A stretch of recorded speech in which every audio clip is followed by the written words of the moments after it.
Guys sanction क्या होते हैं? जब एक देश दूसरे देश को सैंक्शंस लगाते हैं तब उससे क्या क्या चीजें प्रभावित होती है। जैसे इस समय अमेरिका ने रूस के ऊपर लगाया है, क्या रूस इससे टूट जाएगा? जबरदस्त जानकारी देंगे, बने रहिए हमारे साथ। गाइस सैंक्शंस का मतलब होता है प्रतिबंध। जो देश प्रतिबंध लगा रहा है डिपेंड करता है वो किन किन चीजों पे प्रतिबंध लगा रहा है। जैसे इस समय अमेरिका ने रूस के ऊपर लगाए हैं, तो चलिए हम जान लेते हैं वो कौन कौन से प्रतिबंध है, क्या फर्क पड़ता है उससे रूस के ऊपर। गाइस अमेरिका ने लगभग रूस के ऊपर सभी तरह के प्रतिबंध लगा दिए हैं, सभी तरह के रिश्ते खत्म कर दिए हैं रूस से। इस समय जो रसिया के ऊपर प्रतिबंध लगे हैं वो है डॉलर के ऊपर, स्विफ्ट प्रणाली के ऊपर। स्विफ्ट प्रणाली क्या है इसके बारे में हम डिटेल में थोड़ी देर के बाद जानेंगे। और आयात निर्यात के ऊपर, रूस के इंफ्रास्ट्रक्चर के ऊपर, यानी कि जो भी रूस के इंफ्रास्ट्रक्चर इन देशों में मौजूद है, जो देश प्रतिबंध लगाए हैं रूस के ऊपर,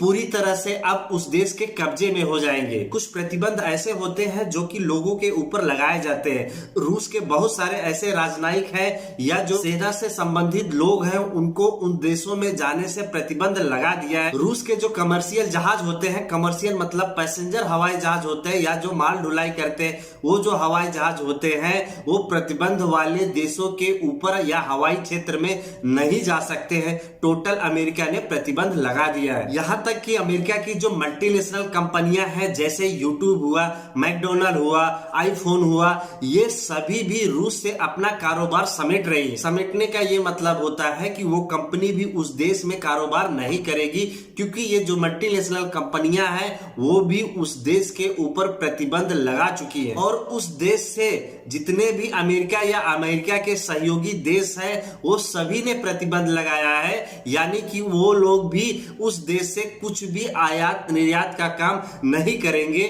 चाहे वो जिस भी कंडीशन में हो, चाहे वो जिस भी चीजों में हो। इससे रूस पे ये फर्क पड़ेगा कि उसकी जो अर्थव्यवस्था है वो पूरी तरह से टूट जाएगी और वो पूरी तरह से बिखर जाएगा, ऐसा मानना है अमेरिका या उसके सहयोगी देशों का। गाइस सबसे पहले हमने आपसे जिक्र किया था स्विफ्ट प्रणाली। स्विफ्ट प्रणाली एक ऐसी प्रणाली है, स्विफ्ट प्रणाली के ही जरिए हम अकाउंट में एक देश से दूसरे देश को पैसा भेज सकते हैं। और जो स्विफ्ट प्रणाली होती है वो वर्ल्ड बैंक के थ्रू चलती है। वर्ल्ड बैंक अमेरिका और यूरोप जैसे देशों के अधीन है। अगर हमें इंडिया से दुबई में पैसा भेजना है या दुबई से इंडिया में पैसा भेजना है तो हमारे पास कोई और ही रास्ता नहीं बचता है पैसा भेजने का, मुझे स्विफ्ट प्रणाली के जरिए ही पैसा भेजना पड़ेगा। अगर हम ऑनलाइन जैसे नेट बैंकिंग हमने ऑन कर लिया और नेट बैंकिंग के थ्रू अगर हम पैसा भेज रहे हैं दुबई में, तो भी हमें स्विफ्ट प्रणाली के ही जरिए, स्विफ्ट प्रणाली वो होती है जैसे कि इंडिया में होता है आईएफसी कोड, हर ब्रांच का अलग अलग आईएफसी कोड होता है, वैसे कि हर ब्रांच का अलग अलग स्विफ्ट कोड होता है जो कि वर्ल्ड बैंक के थ्रू दिया जाता है। और हर इंडियन बैंक का नहीं, दुनिया में सभी बैंक का वर्ल्ड बैंक में अकाउंट होता है। ये एक चेन सिस्टम होता है जो एक देश से दूसरे देश को पैसा भेजने में मदद करता है। इसी सिस्टम से अमेरिका ने रूस को निकाल दिया है, जिससे कि रूस कहीं से भी किसी भी देश से पैसा नहीं मंगा सकता है और ना ही भेज सकता है, अगर वो इस प्रणाली का उपयोग करता है। तो अगर इस प्रणाली का नहीं उपयोग करता है तो डायरेक्ट लेन देन कर सकता है। गाइस सैंक्शन यानी कि प्रतिबंध जो होता है, अगर एक देश दूसरे देश के ऊपर लगा दे तो वो देश एक दूसरे देश से बिजनेस नहीं कर सकता है उसके टर्म्स एंड कंडीशन से। जो अमेरिका है इस समय बिजनेस का बादशाह है, वो वर्ल्ड बैंक का बादशाह है, तो जो वो बोलेगा, जो वो सिस्टम तैयार करेगा दुनिया में बिजनेस के लिए, वही सिस्टम हर कोई फॉलो करेगा।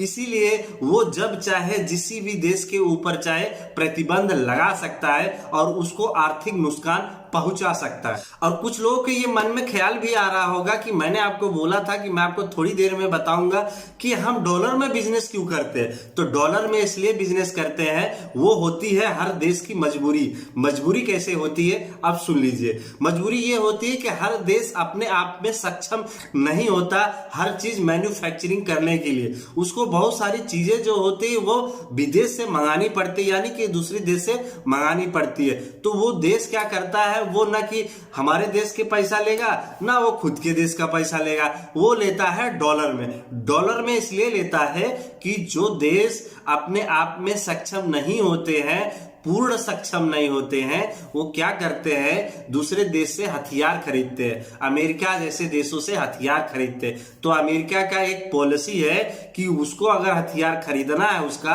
तो उसके ही पैसे में खरीदना होगा। हथियार के अलावा कुछ भी चीज अगर अमेरिका से लेना है तो उसके ही पैसे में, यानी कि डॉलर में ही खरीदना होगा। ये अमेरिका की पॉलिसी है। उसके लिए जो बाकी देश होते हैं वो डॉलर ही लेते हैं, क्योंकि ज्यादातर वो निर्भर होते हैं अमेरिका के ऊपर। इसलिए डॉलर को इकट्ठा करने में जो होड़ थी इस समय, वो होड़ भी कम हो गई है। तो गाइज आई होप आपको ये सारी चीजें समझ में आ गई होगी। अगर नहीं समझ में आई है तो हमें कमेंट करके पूछ सकते हैं। साथ ही वीडियो हम क्लोज करते हैं, मिलते हैं नेक्स्ट वीडियो में, तब तक के लिए बाय बाय।